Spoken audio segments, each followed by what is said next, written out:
to LOA Today. I'm Walt Thiessen. With me today is longtime listener, poet laureate, and Taya master Anne-Marie Young. This is your Daily Dose of Happy. We are so happy you decided to join us today. And we're also so happy that Anne-Marie is able to rejoin us. She's been away for a few weeks, and we've missed her beautiful, happy smile and so forth. So it's good to have you back, Anne-Marie. It's good to be back. Thank you for your lovely introduction. How are you doing? Well, I'm doing great.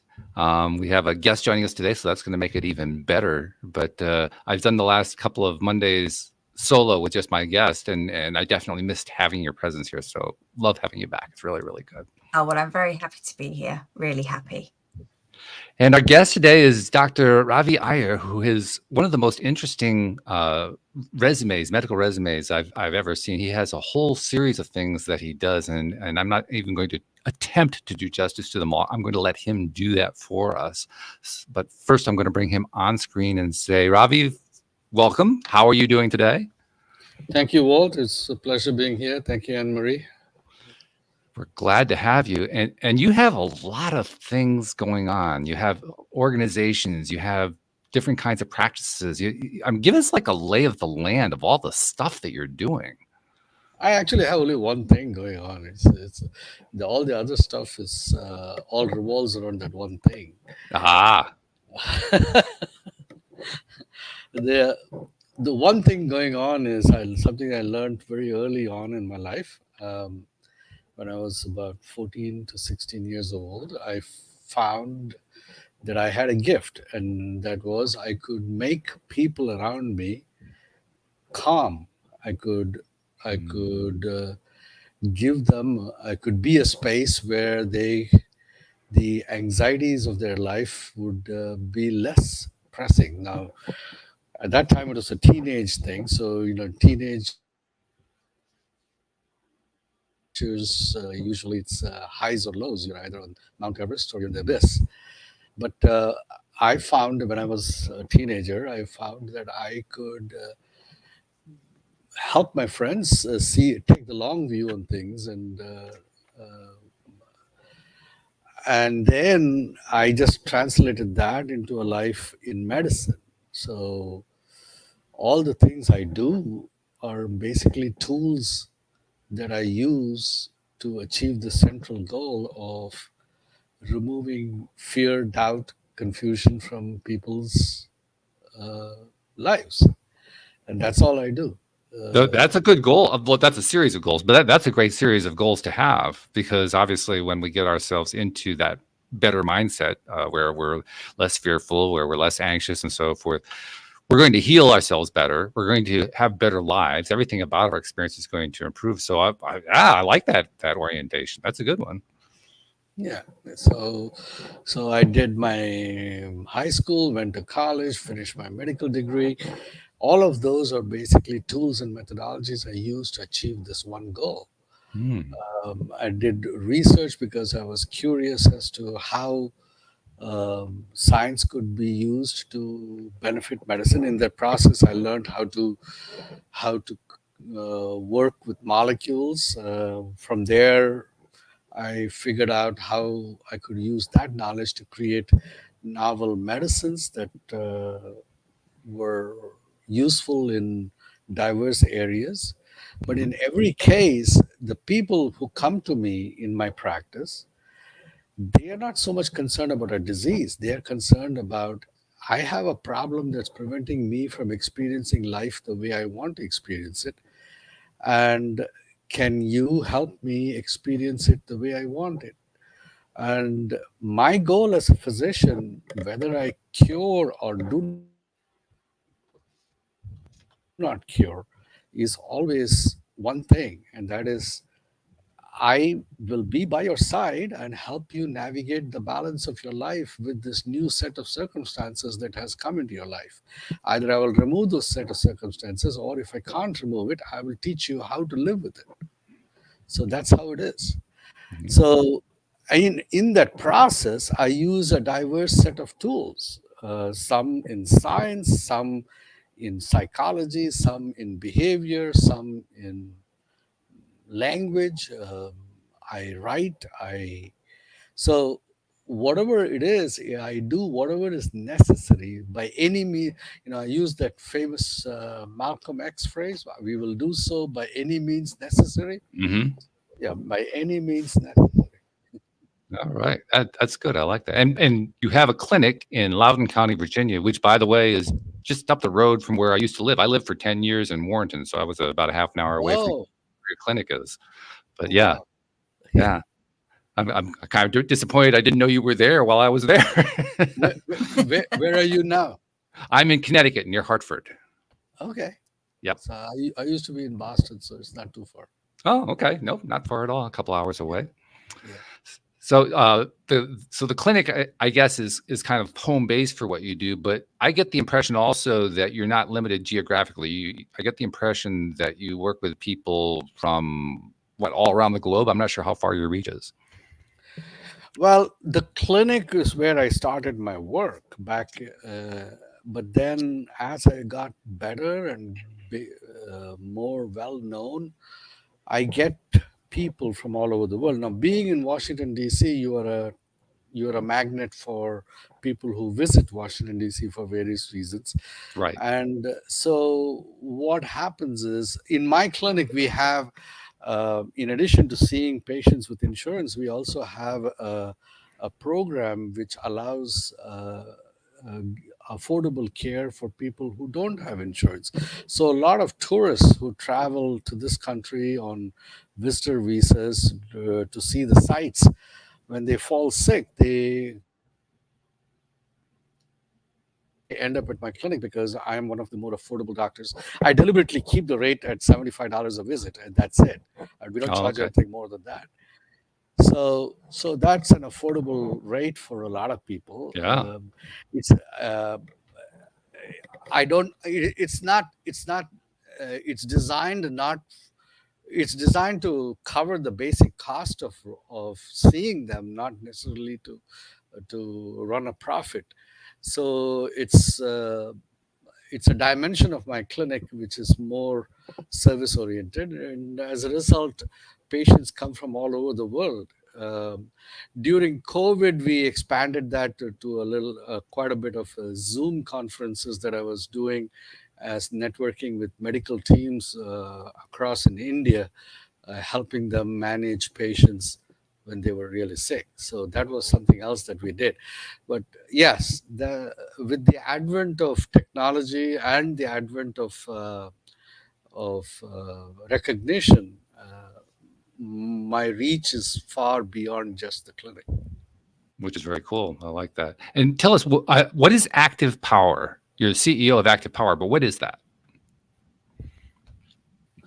Well, back in 2007, my mom was visiting me, and she was having bad arthritis and could not sleep, and she was intolerant to a lot of the standard anti-inflammatory drugs, which would tear her stomach up.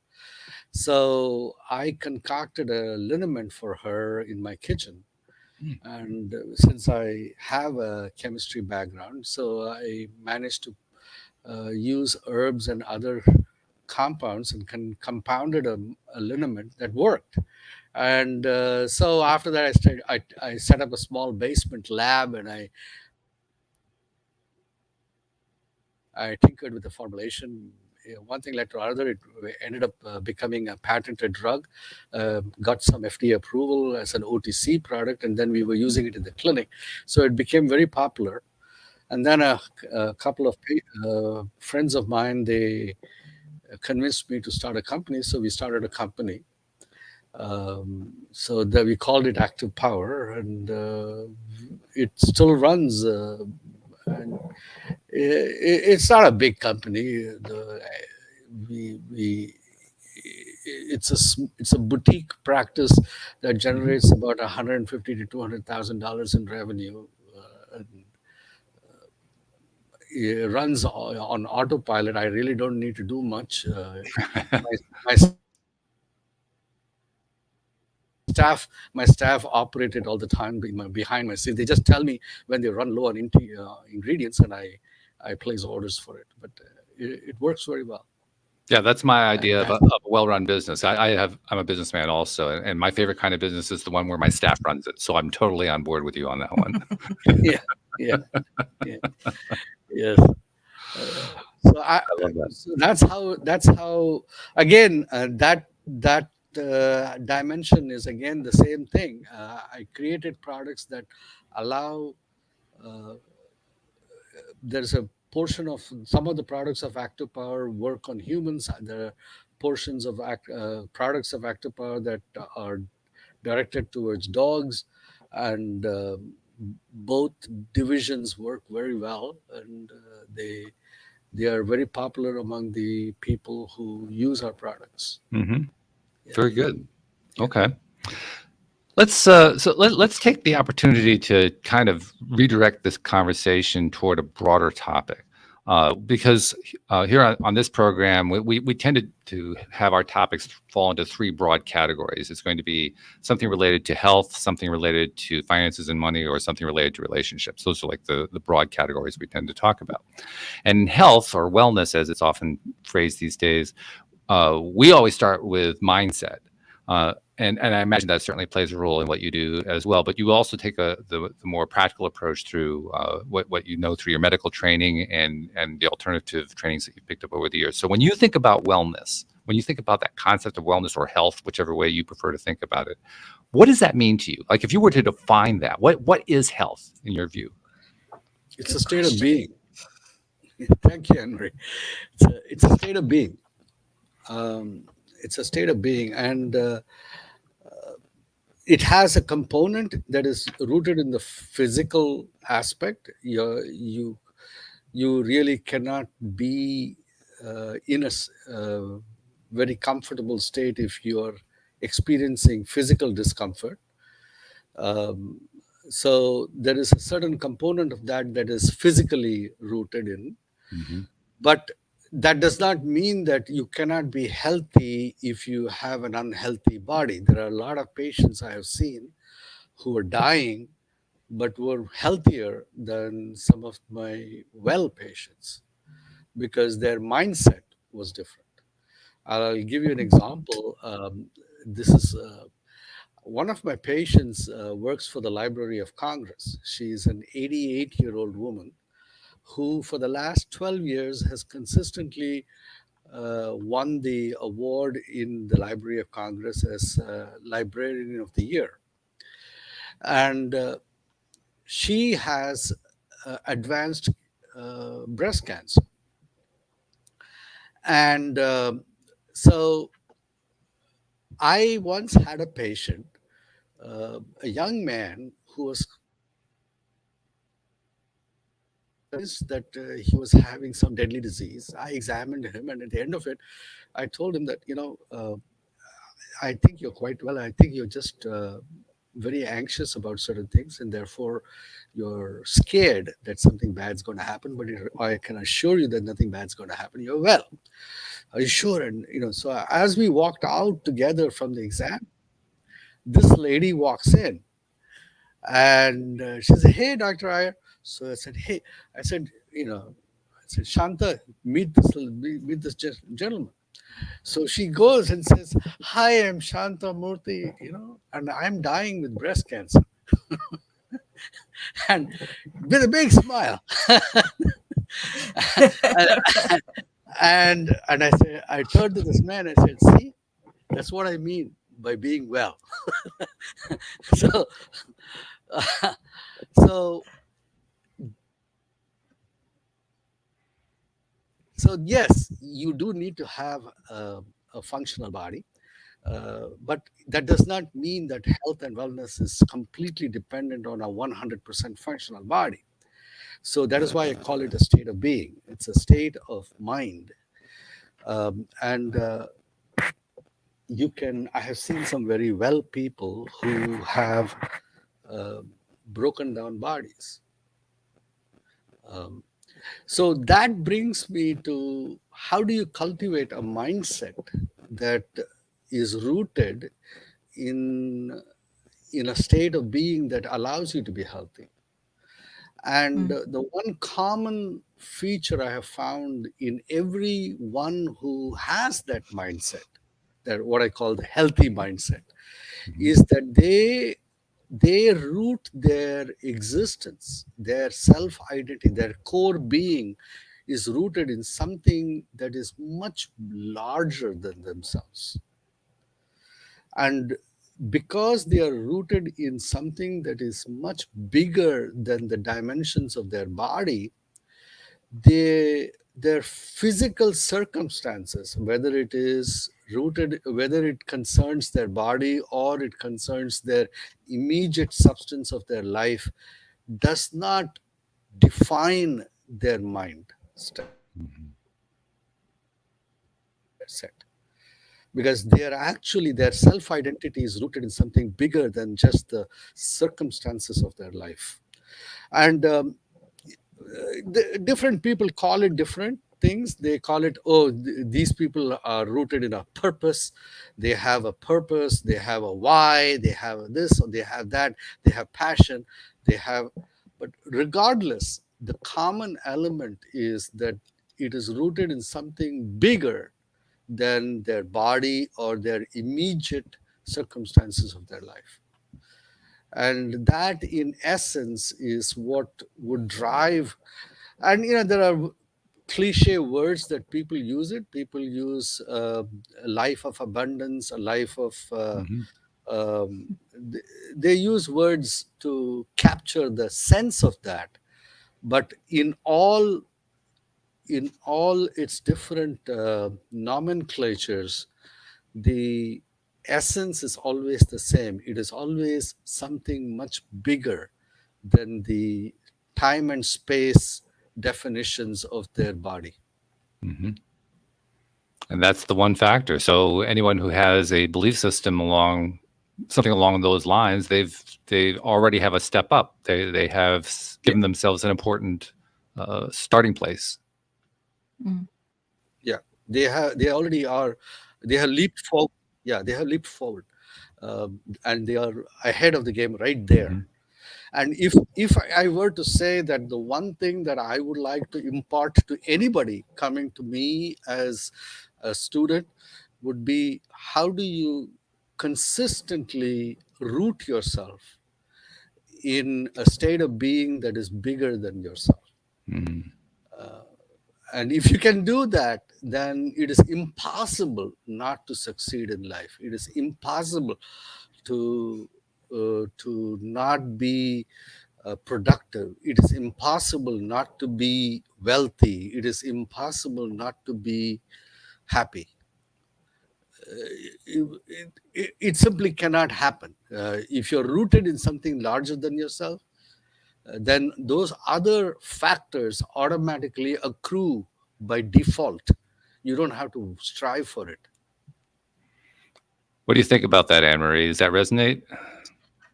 It certainly does, and it's in the UK, because I'm over in the UK, Ravi, and we don't pay for our healthcare. We can have private healthcare, but most of it's under the National Health Service.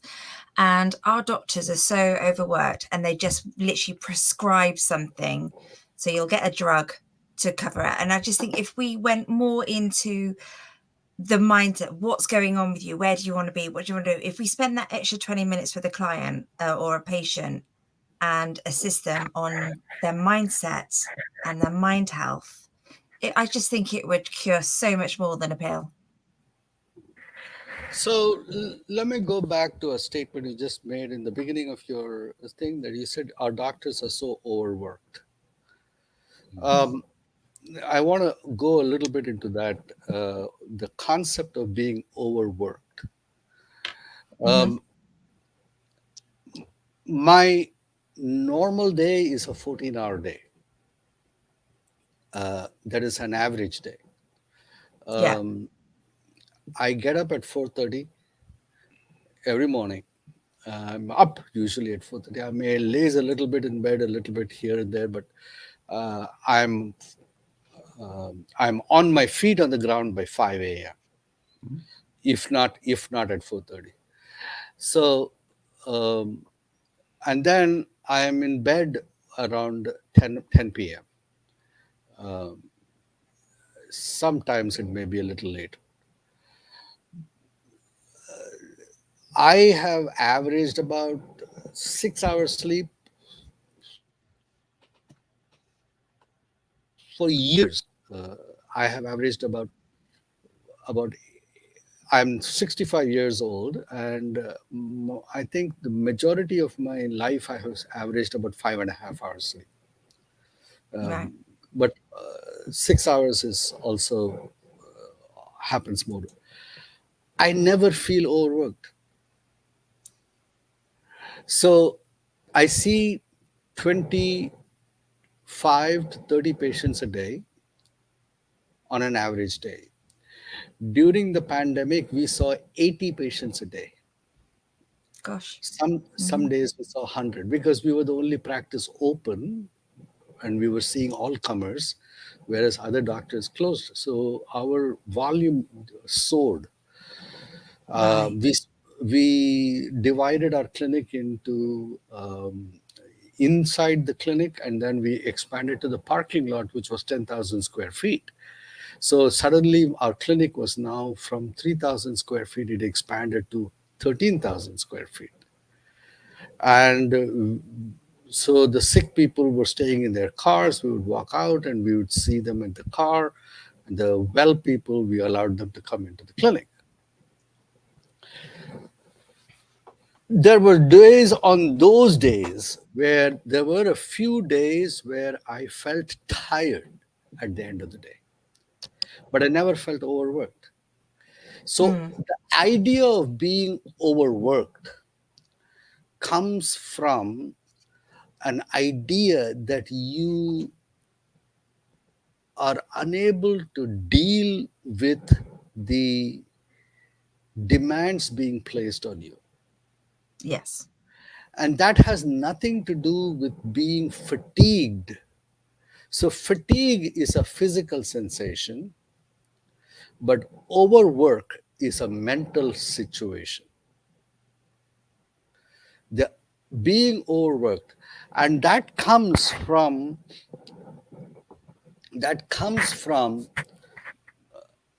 an idea that somehow you are limited in resources. And I'll expand this further. People, the vast majority of people in the world, they live lives as if the things that are important for them, that matter to them, are in short supply. They live like that. See, it's like they feel that if they don't grab it while they get the chance, it'll go away.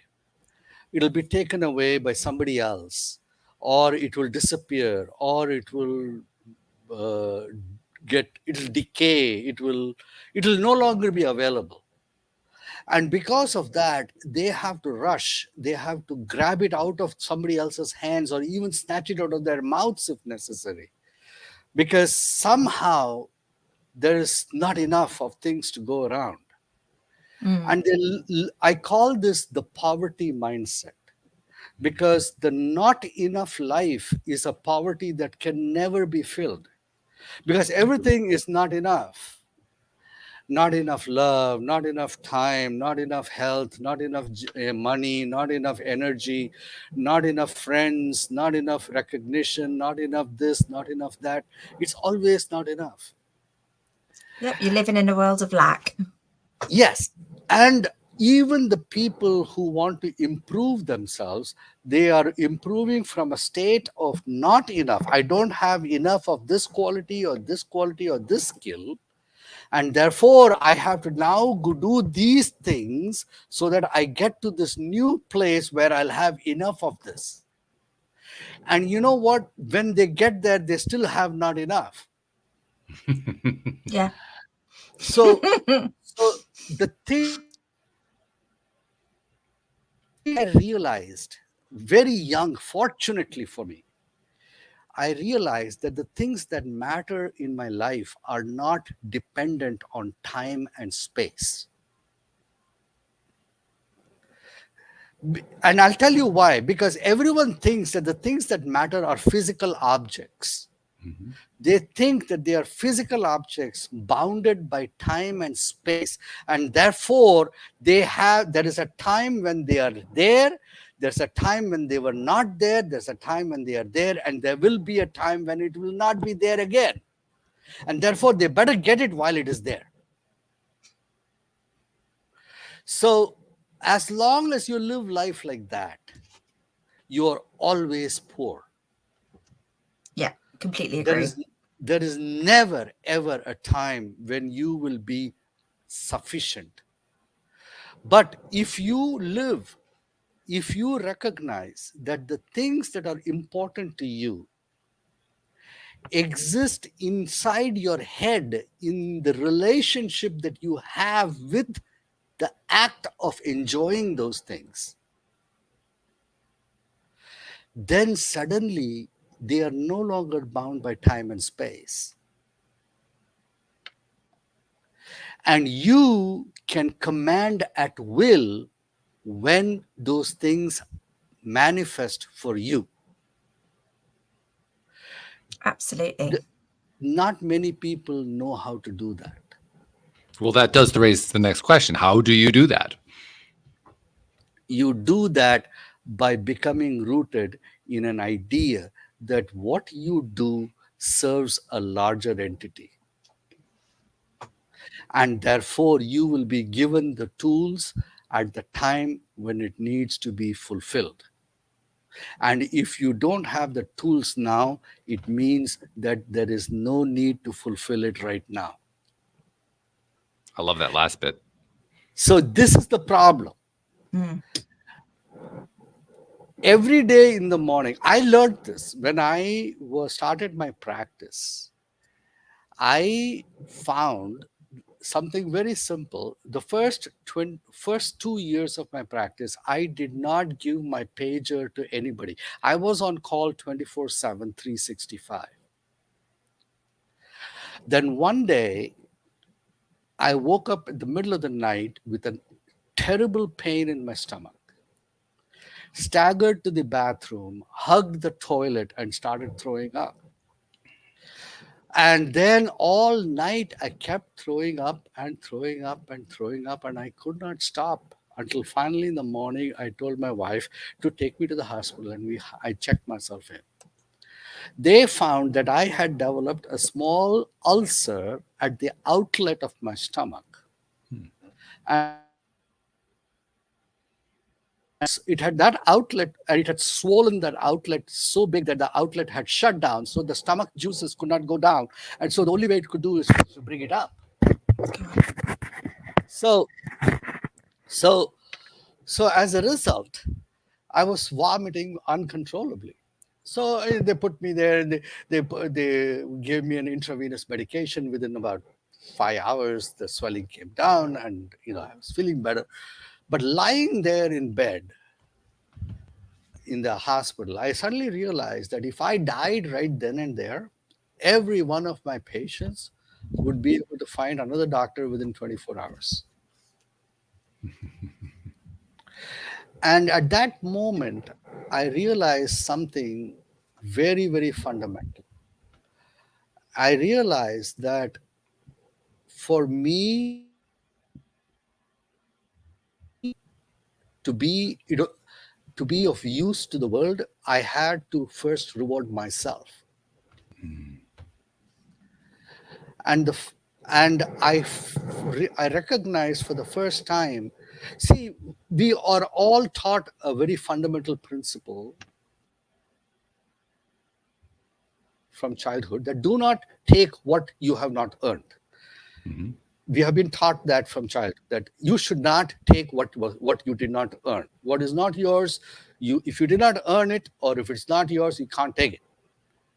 And we learn this lesson so forcefully that we feel that we have to earn everything three times over before we can even take it.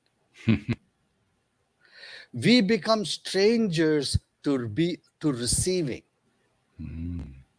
and we do not understand that there is the same universal power that commands you to give to everyone else equally commands that you should receive from everyone else also. And that if you refuse to receive what is rightfully yours, that gift that was to come to you is not going to sit there. It will be taken by someone who did not earn it. Interesting way of phrasing that. And you are responsible for that person's sin of getting what he did not earn. Oh my. See, We had a this, conversation. Sorry, go on, Ravi. I'm so sorry. So this is very, very, very, this is difficult for people to get it. That how can you be sinful for refusing? I recognize this lying there in the hospital. And I call this the power of saying no. If you don't say no, when you say no to something, you are saying yes to something else. The saying no is as much a virtue as saying yes.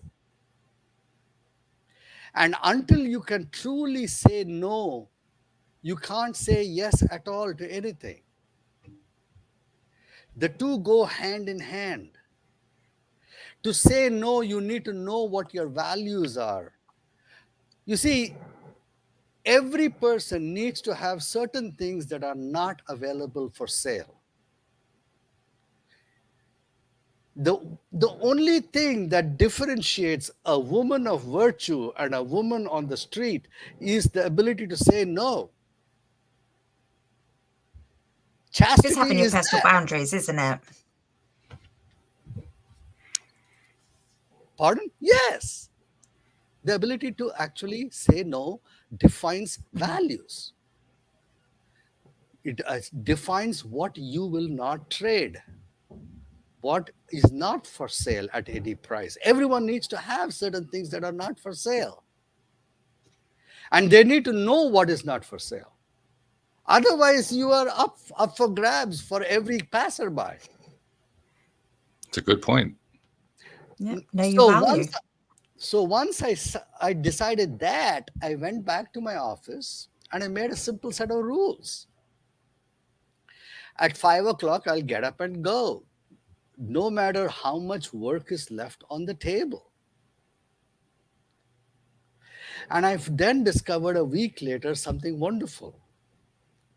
I discovered that anything that did not get done in 24 hours magically did not need to get done ever. I found that 90% of my work did not need to get done the same day. Right. And if I did not need to get done the same day, the next day, it did not need to get done at all.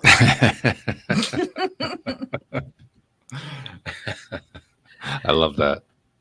Because I suddenly realized the world does not know what is important and what is unimportant. That's And true. they present everything to you as if it is important. Mhm. True, true things that are of great importance will demand your action in some way that is undeniable and is so obvious that you will do it. And if you can actually let it go and walk away, then it's not important. Yeah, if you can actually walk away from it, it means you were giving your attention in a high energy way to something you really didn't need to. Yes, You were setting yourself up basically. yes. Uh, so then suddenly, so all of a sudden, delegation did not really, all matter of things started falling into place spontaneously without effort. Simply because I said no and set some boundaries for myself. That's all. I But love that. everything fell into place. Mhm. And then I started realizing that the things that matter to me are available to me at will. And now I could focus on things that really matter, really are important. So I can see for the other aspect is something that I discovered around the same time was the dichotomy between experience and narrative. See, this whole thing about urgency, something comes to you and there's a story about it. They'll say, oh doc, you have to pay attention, this is something now, we have to do it now. All right. So and so patient called, he wants you to call you back. All right. So there is a story about that. It is not just a request on a piece of paper. There is something that there's a conversation about that, and that conversation is different than the actual words on the paper. Please call this patient now. Mm-hmm. I began to realize that 99% of people live their life in the conversation rather than in the experience of those words. Oh yeah. And if you are able to dissect the narrative of a circumstance away from the experience of a circumstance, you can suddenly pause the sensory cyclone of life and stand at the eye of the storm in a sense of great calm. And in that moment, in that sensory eye of the sensory cyclone, you can see all the demands spinning around you fast. And if you move out of the eye for just a little bit, you will get sucked into the narrative and spun out of control. But standing in that sensory experience, you can calmly pick and choose which narratives you want to pay attention to. I love this Suddenly you concept. have infinite time. Yes. And I love this concept and because this is a concept that basically says, don't get caught up in the narrative. Don't get caught up in the storyline. It's easy to do. We all do. We love stories. I mean, let's be honest. We all love stories. We're story driven. Our entertainment is story driven. Our politics is story driven. Our news cycle is story driven. Everything is story driven, and yes. so it's so easy to get sucked into all of that. But like you're reminding us, we don't have to be in the story. We don't even have to be paying attention to the story. We can actually change the story by giving our attention in a different way. We can step outside of the story and realize, oh, the story just stopped because I stopped paying attention to it. I exactly. love that. But it is a learned skill, like balance on a bicycle. See, like balance on a bicycle, it is you have to work at it, and the work you do is an exercise called mindful awareness. Mm-hmm. If you do that exercise, I do it through a method where I just watch my breath, and I have been doing it since I was 16 years old. All right, and now I have become very good at it. In 44 years, more than that now. What is 16 now? 50 years, 49 years now. So in 49 years, I become very good at it. But once you get good at it, then you are like Lionel Messi. Your feet are dribbling the ball, but your eyes are on the other side of the field. Mm. Yeah. See, but that's exactly what I mean by being calm in the eye of the storm. Life is a sensory cyclone. You're barraged with input all the time. And Yes. now with technology and smartphones and constant connection all the time, Hmm. that constant connectivity sucks you into the narrative beyond, despite your will. You don't have any control over the narrative. The narrative rules you. So you really have to develop the skill. Once you develop the skill, you can dance through life. There's an enormous lightness of being that suffuses through you, and then wherever you go, you carry this like a bubble. And people who come in the ambit of your presence experience that. They experience a space around you. And because they experience that space during that time when they are with you, they feel good. And then you suddenly become attractive to people because people will seek you out because somehow in your presence, they feel different. You don't need to say a word. So then you become attractive to people.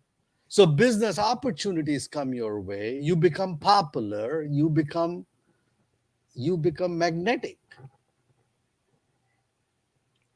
I love the way you describe that. That's very, very well done, and quite a different way from what we normally talk about, isn't it, Anne-Marie? I mean, it's the Yeah. same general ideas we Same talk about, thing in a different but way. Yeah.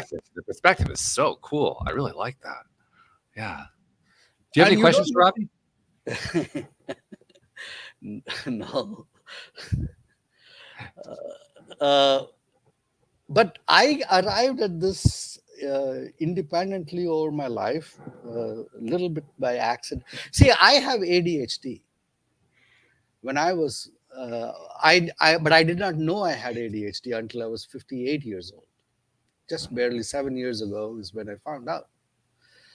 But by then I had already done my MD, I had done my PhD, I had gone to Harvard, I had done all my residencies. So I had struggled through life, uh, uh, but I was born with a mind that was always in ferment, that was spouting a narrative that was uncontrollable. But I had another aspect of me that I was blessed with. I was blessed with a little bit of insight. I was also blessed with a sense that I was not entirely a victim of my circumstances. And I was blessed with an enormous tenacity and resilience and a refusal to believe that I was not as good as as good as my younger brother, who did not have this burden, with whom I used to get compared with. Because my parents saw me as brilliant, but would be frustrated by the fact that I could not focus. And in their well meaning way, they would say, oh, look, why can't you be like him? Like, you see, look at him. Mm. Do this. And I would, and there was a part of me that said, damn it, I'm 10 times more smarter than he is. And they are all the time praising him. I mean, I weathered through that and I've come to completion with all of that myself. But so I learned early on that I had to do something to succeed, to realize my potential. So I'm reminded. I'm reminded of something. One of my other co-hosts who does the Tuesday shows with me, his name is Joel Elson. He actually lives just south of you in Richmond, Virginia, and he also has ADHD. He describes it as his superpower, and the reason he yes, it describes it as is. his and the reason he describes it as a superpower is because despite what everybody else says, he says what it actually gives him is the ability to focus. It's just that it gives him the ability to focus on what he wants to focus on, not on what somebody else wants him to focus on. Exactly. And that's True. what I did. That's absolutely. So there is something called hyper focus, and I always had that. But what I did not have was the ability to choose what I wanted to hyper focus on. Yeah. So once I realized I could stand in the space, I had focus 10 times the capacity of anybody else. And that's the reason why I could do all the things that I did. Mm. Because they would come with ease to me once I learned. All I needed to do was find that eye of the storm and be able to stand in that eye all the time at will. Once I'd found how to stand in the eye, then I could play with the storm. And there's a key portion of your own story that illustrates that well, because like you said, your parents were wondering, why couldn't you be like your younger brother? Because that's what they wanted. It wasn't so much what you needed, it was what they wanted. They wanted you to behave like your younger brother because they figured, well, that's the ultimate optimum way for a growing child to behave, without realizing that that was not the optimum ultimate way for Ravi to behave. Yeah. But, they were well-meaning. They loved me deeply. Sure. They still love me. My father is going to be 96 in December this year. Good for him. But parents. We all suffer our parents' well-meaning intentions, and that's just the way it is. There's not much we can do about it. You recognize that being a parent is the one thing that you have to. It's all on the seat of the pants learning, on the job learning. Nobody goes to school and learns how to be a parent. So you suffer through that process both ways, both sides of the coin. But anyway, the thing that, and in India, nobody knew about ADHD when I was growing up. They didn't. Even now, barely people are beginning to understand the concept of neurodiversity and neurotypical and all those things. It's even in the US, the idea of neurodiversity is so new that people are not really, they're not comfortable. They're still stuck in the disorder mentality, attention deficit disorder, autistic spectrum disorder. It's still disorders.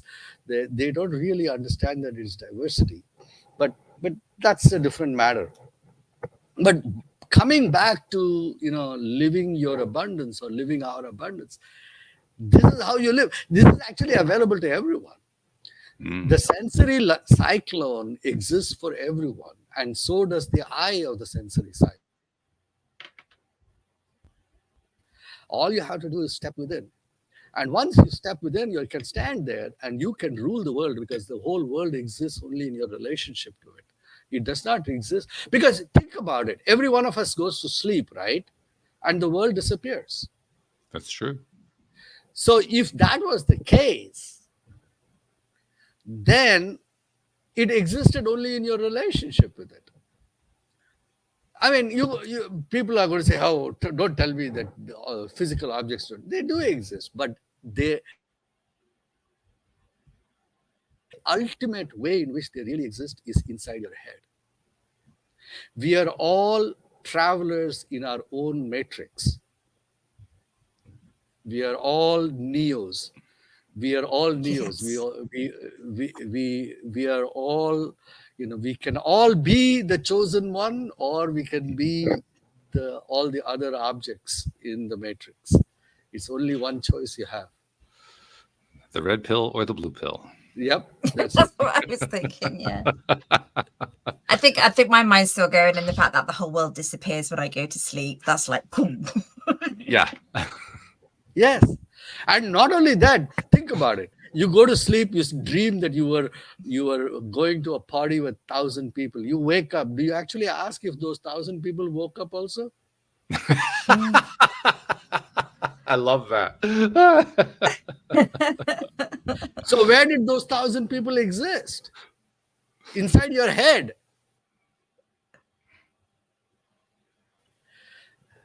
You were eating sushi in that party in your dream. Did you wake up feeling full of, did you wake up feeling the sting of wasabi?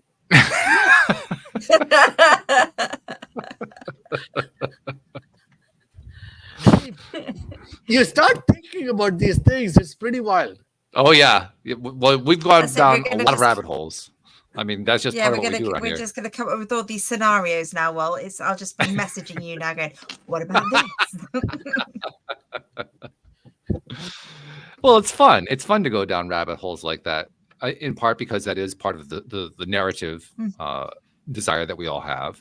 It's a way of Sure. basically building our own narratives as we're going along. But it's also a way of exploring alternative narratives, and that's really what you're doing with us here, Ravi. You're sharing with us an alternative way of understanding.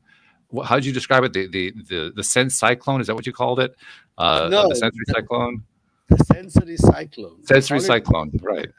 the sensory Yeah. cyclone. Which is a great description. I mean, I call it the roller coaster, but it amounts to the same thing. The fact that we're just inundated with all this data coming into our senses all the time that we're consciously awake, and we're trying to find a way to filter it and deal with it. And oh my God, I'm overwhelmed by all this stuff. And as you pointed out, all we have to do is kind of step out of it for a moment. Just step out of it and say, how do you call it? Like you're in the middle of the eye of the storm. You just stand in the eye of the storm. Yeah. And oh, yep, there's I all love that that cyclone going on. perspective. Yeah. Yeah. So this is a really interesting conversation we're having. This has been very, very interesting from a number of different viewpoints. One thing I want to ask you about, though, Ravi, because you're a medical man, you're also obviously very what we would call spiritually oriented, and as such, you kind of are one of those people who are on the edge of modern medicine because there's that mainstream that is resistant to a number of different alternative ideas like this one. So I'm curious, from your perspective, do you see modern Western medicine shifting, or do you see it continuing to just stay in its old paradigm? How does it look from your viewpoint? Well, Western medicine is very powerful in certain respects, and I would never attempt to even say that it is flawed. It is not. I am very successful in marrying both sides of the coin very easily. I grew up in India. I trained myself in Western medicine. So all my training is Western medicine, but my growing and my indoctrination, or let us say osmotic, organic immersion, has been in traditional Eastern way of approaching health and well-being. Mm-hmm. So I acquired a lot of stuff growing up that I use in everyday affairs in my this one. So I'm able to pick and choose which tools I use. Western medicine recognizes even the best practitioners of Western medicine, they recognize that there are dimensions to health and well-being that is better approached from a non-Western way. Mm-hmm. There is a part of Western medicine that is very much influenced by the commercial aspect of medicine. So I'll give you an example. There is a need. So the regulatory agency, like the FDA, was created to eliminate variability in medications so that people don't see. Every medicine that you have originated from some living creature. Even to this day, all the drugs that are being used have their origins in some fungus, microbe, some plant, some moss or fern somewhere in the world. Mm-hmm. Pharmaceutical companies have huge libraries of natural compounds that they are constantly testing and mining. They have drug discovery teams touring the rainforests of the world, the deserts and mountains of the world, to go to remote things. There are teams of biologists and zoologists who are harvesting animals and creatures and studying them to see what molecules are there in these creatures or these plants that may have biological value in humans. So even to this day, Western medicine resorts to that, except that once they get it, they try to synthesize it in the lab for two reasons. Because one, they can't patent a natural compound, and therefore they don't have a business model that can be sustained upon a natural product. That's one. Number two, they want to standardize the manufacture and purity of it from batch to batch, so that if you are dependent on a biological compound that is extracted from a leaf or a herb, depending on which season you grew that particular plant in, you might have different concentrations of the compound in that plant. So the natural product may vary from batch to batch, and they don't like variations. Yes. Mhm. Yeah. The so these two factors, coupled with the fact that science is done in a reductionist method, which is take a complex system, break it down in component parts, and see what loss of function happens when you remove a piece from it, versus what what is the gain of function when you put that piece back. So science always analyzes processes in a Newtonian way, cause effect, cause effect. Where science falls apart is when there is complex relationships where the individual components by themselves are not capable of full effect, but it is the position, the relative relationship of multiple components into each other that produces the final effect. I'll give an example. A plant produces a biological benefit in a fever, but you have to grind up the whole plant, not just the leaf, which means that there's some compound in the root, there's some compound in the leaf, and there's some compound in the flower that Mhm. together presented to the body produces a health and wellness. Mhm. This is very comfortably accepted in Eastern medicine. Western medicine cannot, it falls apart because Mhm. one, they need each compound in its pure state. They need to control the manufacture of each of those compounds. And most biological whole herb products have 20 different compounds, the ratios of which are very, very small, and uh, they they collectively produce an effect and not individually. And when you Mhm. try to analyze it, you Western science, and the minute you tease them apart, the whole thing falls apart. And then they say, oh, you know what? Maybe it was just placebo. Yeah. So that's the problem. That's the problem. So this is where the holistic thing comes into place, where the whole is bigger than the sum of its parts. And